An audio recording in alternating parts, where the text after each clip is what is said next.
Hey, welcome back to the Marianne Hickman Show. Today I have an incredible guest. You're going to fall in love with her instantly. Her name is Renee Mohr. Now, I met Renee when she actually came into my world because my husband's old roommate said, "You have to meet my mom." And I was like, well, I'm down. And when I met her, I did not realize all of the things that I would learn about myself, my body, my own chemistry, what I would do, and this kind of interesting thing about having parasites. Yes, I said it. I didn't want to admit it.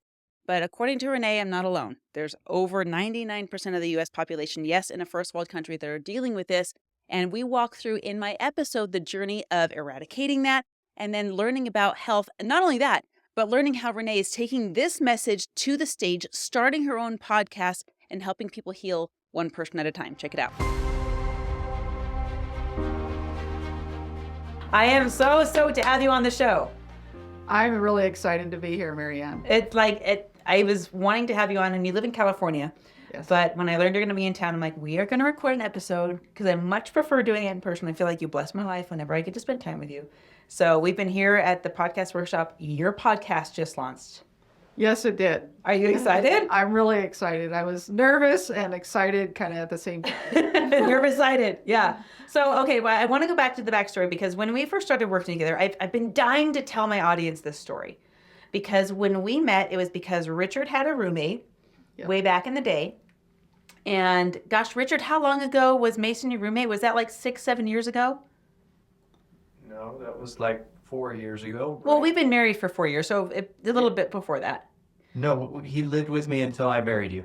That's true. We kicked him out. Yeah. Yeah, he So told 4 us. years. 4 years. Well, I mean, 4.5 years. yeah, it's Yep. give or take. Anyway, there was a marriage clause in the contract. Right. The guys knew. Poor guys. But Mason was one of the most incredible individuals, and I always loved to talk about him because of his stick-to-itiveness.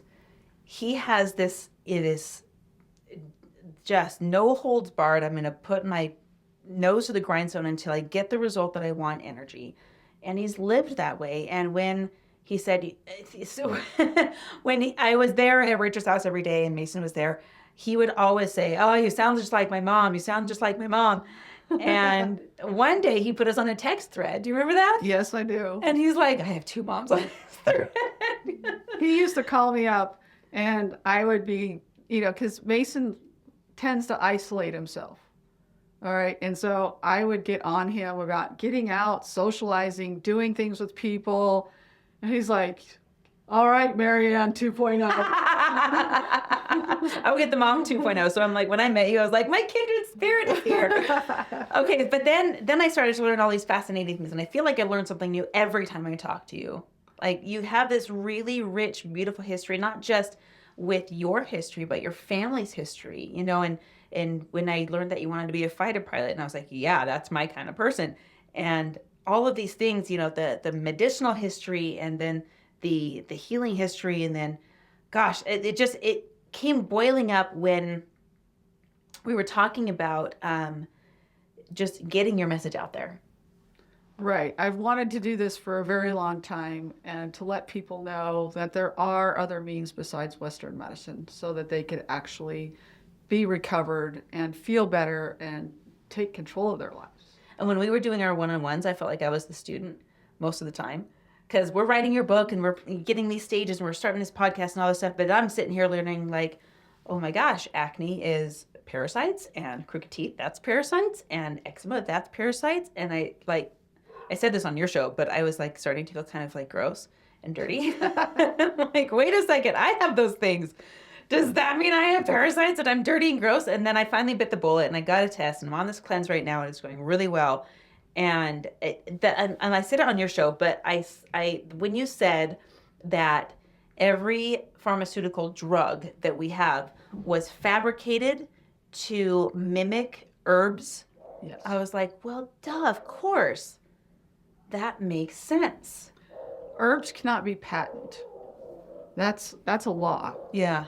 So why not take it, and I'll use aspirin as an example. Willow bark relieves pain. Yeah.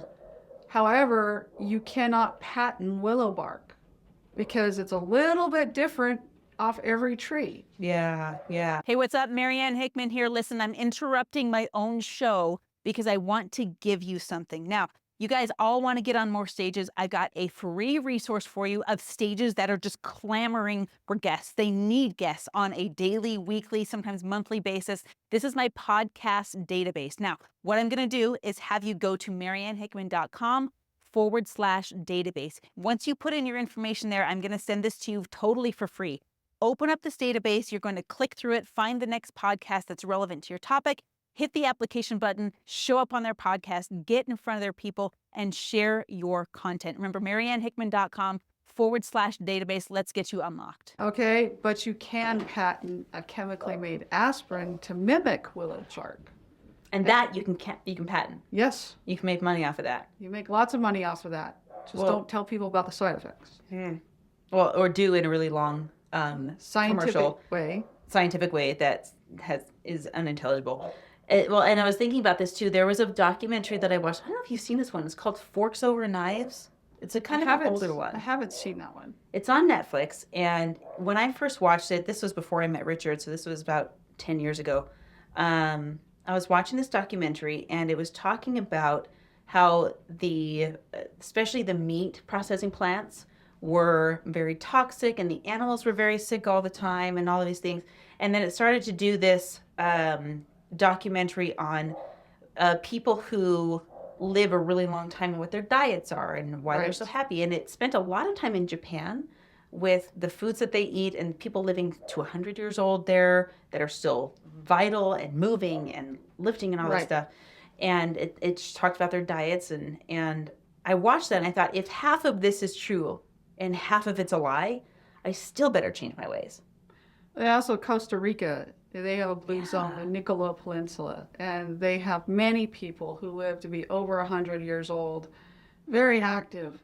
And I know in Bulgaria, the people in the mountains there, I mean, they're like 100 years behind us. I have a friend that lives there, and there's 90-year-old women, and they don't plow the fields. They take a hand pick, and that's how they till the dirt, is they do it themselves. No kidding, by hand. By hand. And the thought, my friend has said to them, what would you do?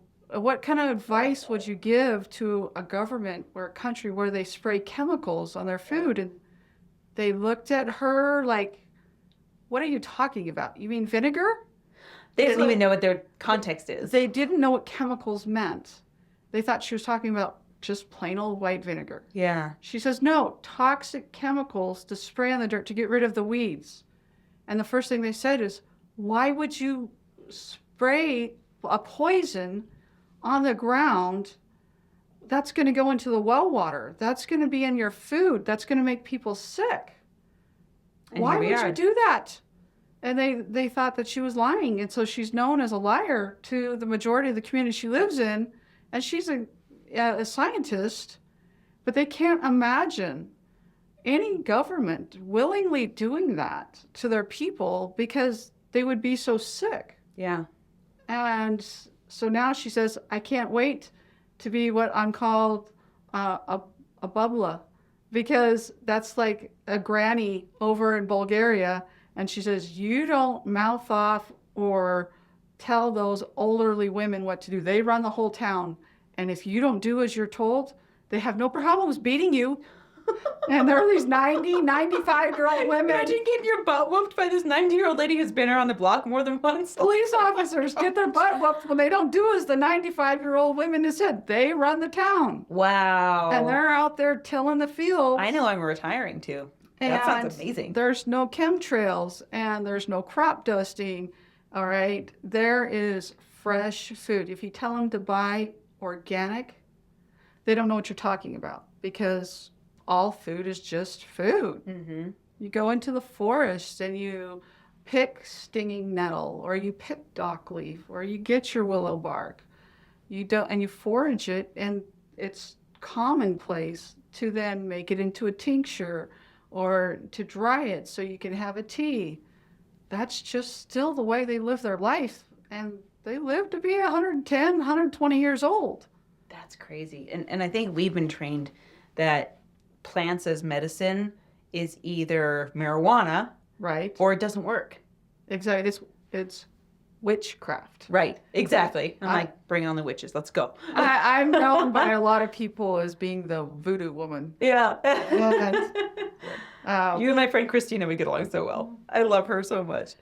and that's what my kids have lived with growing up is, oh, your mom is that crazy voodoo person. And then they always say, well, why did your parents call my mom at 2:00 in the morning then? Yeah. And those are the phone calls that I don't like. Yeah. Because it's usually a life and death situation. Oftentimes involves a small child. And they're asking, what can we do? However, they want something that they know is going to fix the situation now. And when you offer a natural means, they all of a sudden go into panic mode of, but this is going to make them sick. Yeah. Yeah. Or that's not going to work at best. Right. So this sounds like a stupid question that I'm about to ask, but knowing that the number one scariest place in the world is the stage. Right. And based on what we've talked about with just stage fright and camera fright and all this, what made you press forward and still want to bring this to the masses? Knowing that people can take their life back. They can get their time back. They can have their freedom. You do not have to work 40 years, be sick, and be chronically ill and be tired so that you pass away in 2 to 4 years. It doesn't have to happen. You can be living your dreams that you want to now. I don't want people to have to search for 40 years. Most people will not. I always felt like I was raised Western medicine. My mom was a surgical nurse. My sister-in-laws are nurses. And I'm the rebel. I'm the one that goes against all odds, that will not allow a doctor to give me tests or inject me. And when I do, as they're putting me to sleep, I'm arguing with them as they're giving me something because of the way my body reacts. And you know your body well enough. That's what they're probably unfamiliar with. They are. People don't know their bodies. And they don't pay attention to it. So when they eat something and they feel good, they're surprised and they're glad they feel well, but they quickly forget it. Mm-hmm. They're so used to having the brain fog and being tired and having insomnia, and they just want the next pill. Fix this. But those pills come with lots of side effects. Well, yeah, and we've said this before. There's so much money in sick people. Yes. There's no money in healthy people, and there's no money in dead people. In some ways, I have to disagree because I do have a friend that's a chiropractor. And she learned about frequencies very early on in her chiropractic practice. And she never planned on using it. Okay, it was an old chiropractic office that she bought, and she found a back room to this chiropractic office. In the back room was a table with cloths over something. Super cryptic. Yeah, a hidden room. So this chiropractic office was from the 1920s. In there was a frequency machine and just a few notes. So her and her partner, who was also a chiropractor, they started using these frequencies and trying to figure out which frequencies helped what. And they had a few notes in this little book, and they started using it on themselves first and started feeling better. The pain started going away. Allergies started going away. Just from frequencies? Just from using frequencies. Jeez. Asthma started going away. So then they thought, I wonder if we use this on our patients, because each organ, like the liver, is associated with the emotion anger. And so when you have a toxic liver, usually it's because you've got subconsciously a trauma that happened in your life that caused the anger, and that's where it's being held. I believe this to be true. I used to think this was woo-woo. Yeah. But I know this is true. I read the book Feelings Buried Alive, Never Die. Did you pick that one up? Yes. Oh, so good. And I secretly used this on someone I know. Right? So they were experiencing nosebleeds chronically all the time. And I was like, okay, let's test the book. So I looked up in the book, nosebleeds was feeling left out and not feeling like you're getting enough attention. Right. Which is why, and think about it, when someone's nose bleeds, all eyes are on them. Yep. Right? And so that's how the body was compensating for this feeling of not being fulfilled enough. And so I went through the book and I used the script on this person and really did my best to give them, what I did is I packed this person's schedule with fake appointments. And then that day I said, we're going to go to the museum instead. Let's go. Right. And I spent all day with her, and the nosebleeds haven't come back to my knowledge. That's And awesome. I'm not saying that I cured this person, but what I am saying is I totally 100% believe that our bodies are vessels that store emotions. And you can go into chakra work if you want, and completely crazy wacko voodoo, but there's so much truth that we don't uncover because we're not open to it. And just today, when you had me on that Rife machine, Yeah. and little buzzy things were going on, it just made me think about the meditation I did this morning, actually. So I did a meditation this morning. There's this song that I love to listen to. And I know it's not the perfect hertz coming through my phone and all this stuff, but it's a beautiful song.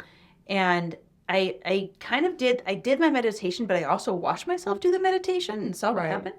And I experienced feelings of joy. I experienced feelings of happiness and excitement and anticipation in really beautiful ways, just through the visuals that played through my head with that song. And I observed that I did it today and I didn't do it yesterday.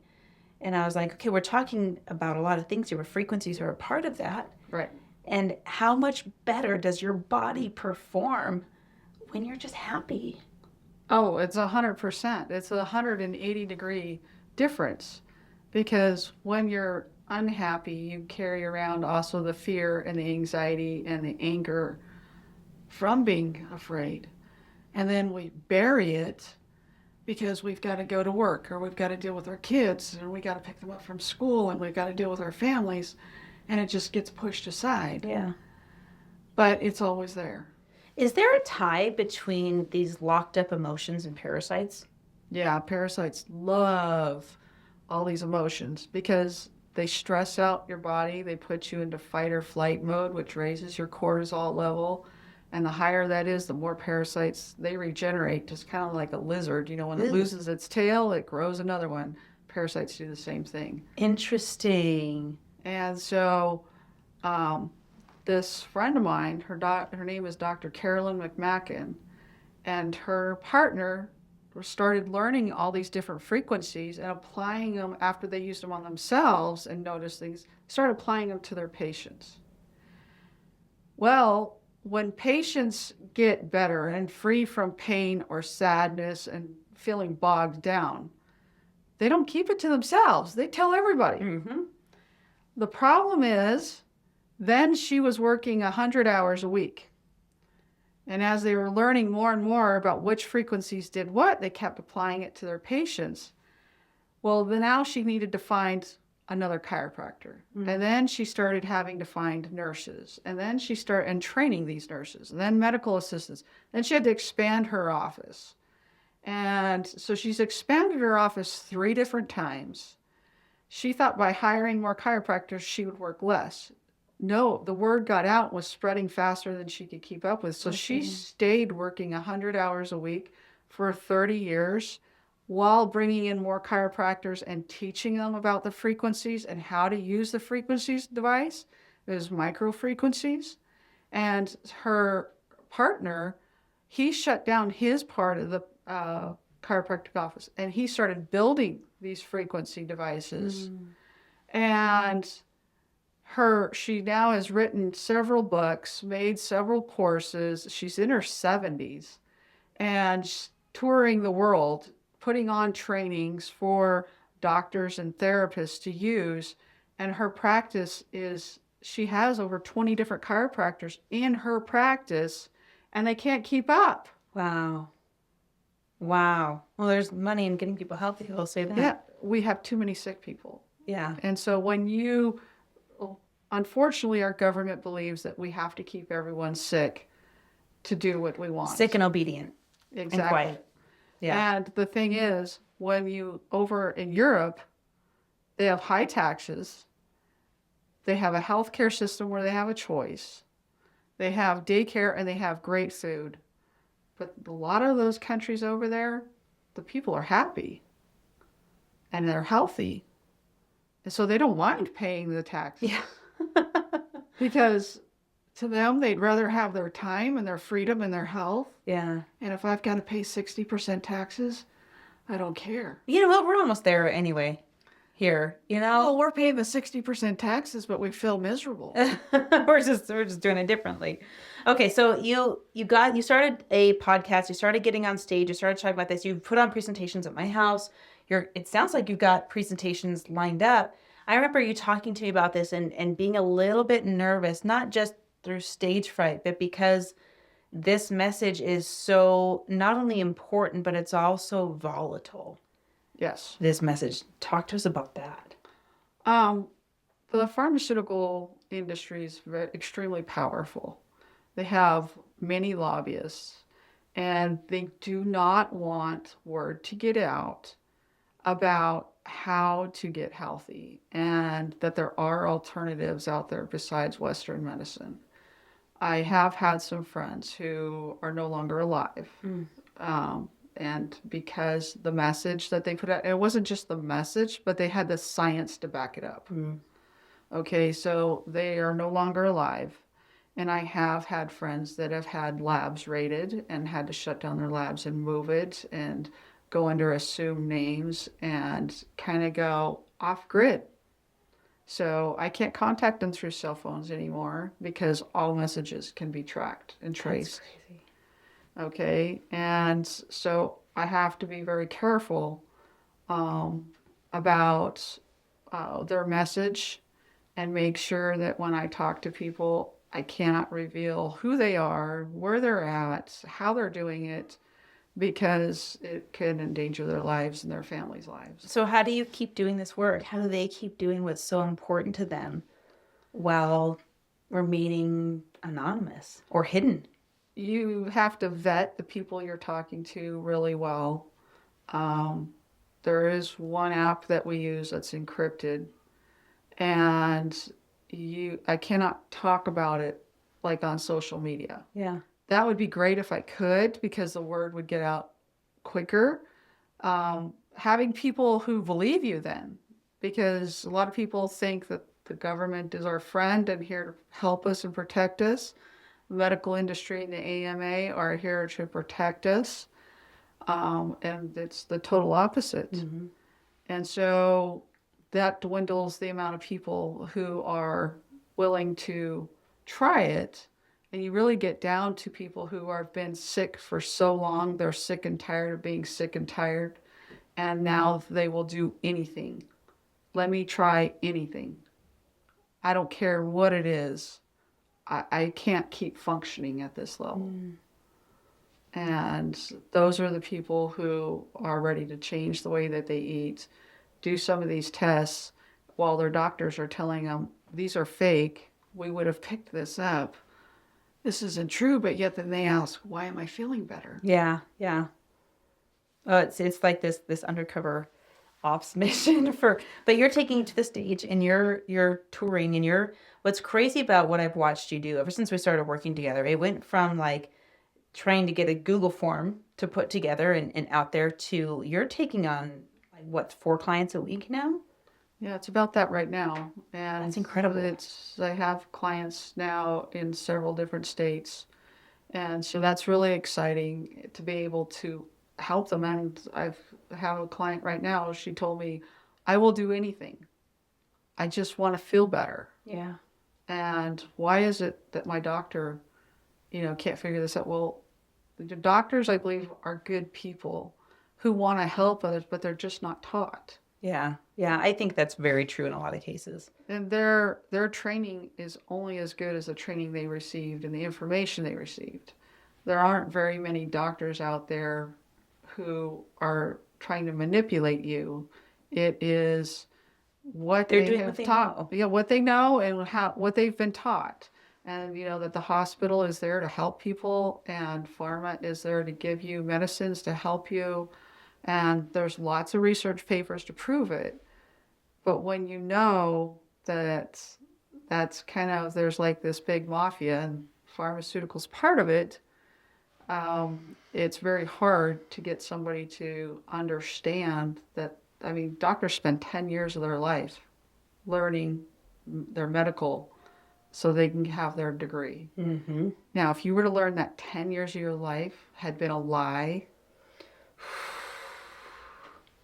and that you spent over $100,000 for a lie. You'd marry that truth and you'd latch to it just for the sake of not wanting things wasted. Everything all right? It never recorded. It's not working. Oh, shoot. Oh, no. It's still recording out of this though. So Okay, good. We'll get audio.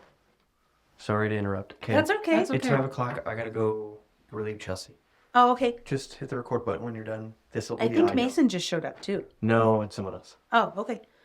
Cool. Keep going. Sorry to interrupt. No, you're good. You're good. I'm Okay. sorry. Oh, it's okay, Richard. We good. I told you it was Mason. No, someone else is at the door. Oh. But Mason was here. Oh, I think they're here for sheds. You know what happened to the sheds? No, it's not that either. Oh, Someone okay. here for Dave. I got your ribeyes in the freezer for you. Shut up. Nothing. You're such a cool dude. Well, Okay. subsonic ammo is a little bit more expensive. All right, I'm gonna go relieve your snack. Okay. You're the best, dude. Well, Mason, I'll the do- one and do myself only is some. here. It's not. You like how shaking? I know. I wish you guys could see Mason's face right now. Oh, that's awesome. Well, you're here. We're actually live recording our show. So, no, you're good. You're good. But we're actually getting to. I think we're starting to get to the crux of it because I want to know where you're going from here. I want to know what your big plan is. I want to know what your big, hairy, audacious goal, and I want everyone here that wants to be a part of it to be able to. So where do you see this going from here? My goal is to create a foundation so that the excuse of I can't afford it will be removed. I will be using the talents and gifts that anyone has to help each other. So where people can come in and receive different procedures or therapies that will help them, either with red light therapy, with rice sessions, diet, yoga, help getting their body back in alignment, getting their parasite testing done, and then teaching them different ways and foods that work for their body. So for one person, it may be that they're all carnivore and they eat loads of meat, whereas for somebody like you, that doesn't work too well. No. You need more of a plant-based diet with a little bit of protein in there. Yep. Okay, and everybody is very individual. That's why I don't like fad diets. And yeah, gluten worked great for Mason, gluten-free and dairy-free diet. However, he also needs high fats. He needs lots of salmon. He ate lots of bear meat when he was living in Alaska, and he loved that. But not everybody needs a really high fat diet like that. I mean, for someone that's, like you, that would make you sick. Oh, I would be sicker than a dog. Yes. When I was vegan for 2 years, that was probably the best I've ever felt. Right. Yeah. I mean, and I've introduced a little bit of meat back, but I don't love it. My favorite is like minestrone soup. When I got my beans in there, I got my legumes and all my vegetables. Like I make that stuff all the time and it's the middle of summer. And that is how you're supposed to eat. You need more of your plants and your plant-based stuff. That's how your system works. And we may all have the same organs. We do not have the same genetics. And so some of those organs do not function as well as other people's who can eat heavy meats. Take meat away from my husband and he will collapse. Okay? That tracks. He eats tons of meat and it does not make him sick. It is the potatoes and the tomatoes and the bell peppers that make him sicker as a And I'll eat those all day long. Yeah. And for anyone that's doubting that, think of it this way. We all have 2 eyes, a nose, and a mouth, but we all look different. Exactly. We have the same parts, but we all look different. And it's revolutionary to say that we function different because the fad diets and the quick fixes and all this, it doesn't work for everybody. Chemically, we're not all the same, just like we chemically don't all have the same personalities. So I'm stoked that you're getting on stages. I'm stoked that you're willing to fly in the face of people who want to beat us down and do us harm straight up, and people who want to destroy us from the inside out, not just on a physical level, but an emotional level as well. So I'm a 100% champion for your cause. I hope you know that. Thank you, Marianne. Yes. I'm just grateful to be able to get this message out to people, to help as many people as I can. So how do people find you? If they want to maybe get a parasite test like me, if you're brave and you live in a first world country where you still want to get tested, It's gaining traction. I will say that I saw Ryan Pineda take a test, and I was like, all right, the influencers are catching it. They're doing tests now. But if people want to get a hold of you, how do they do that? My website will be live by this weekend. So morenatural at .com, and also on school under More Natural. You can find me there. You got to find her school group. I'm going to link the school group in the show notes, and I'm going to link the morenatural.com in the show notes. And then if you go to More Natural on Instagram, right? Instagram and TikTok. MOHR. Yes. Not MORE. MOHR. Renee, thank you for being on the show. Thank you for the good in the world that you're doing. Thank you for being brave enough to take the stage, especially when it was scary, because the world needs your message. Thank you so much for all of your help and everything that you do for all of your clients in your group. You don't treat us just like we're clients. We're actually good friends. You're my people. Well, friends, this is this episode of the Marianne Hickman Show. I'm so stoked for you to be here, and we will see you in the next episode. Go check out Renee in the meantime. Hey, what's up? Marianne Hickman here. Hey, listen, I hope you enjoyed that episode. We have some pretty amazing speakers on my podcast, and of course, more to come. If this is something that you enjoyed, guys, smash the like button, smash the subscribe button. You guys know what to do. I love your comments, and I respond to every single one of them personally, not a bot or an agency. So if this is something you're enjoying, tell me about it. Tell me your gold nuggets. I want to hear from you. But here's the most important thing I want you to laser in on. I told you about the podcast database. You've probably seen me post about it all over social media. I want to make sure that you get it. So here's what I want you to do. Go to mariannehickman.com/database. Once you put all of your information in there, I'm going to send you the document. You request access to it. Boom, it's unlocked. Once you're in there, my rule of thumb is to apply to 10 podcasts a month. It's very digestible. It's very easy to do. And the database gets updated twice a week. So I want you constantly checking back in there for the next podcast that fits your audience. Thank you for being here. Much love to you, and we'll see you in the next episode.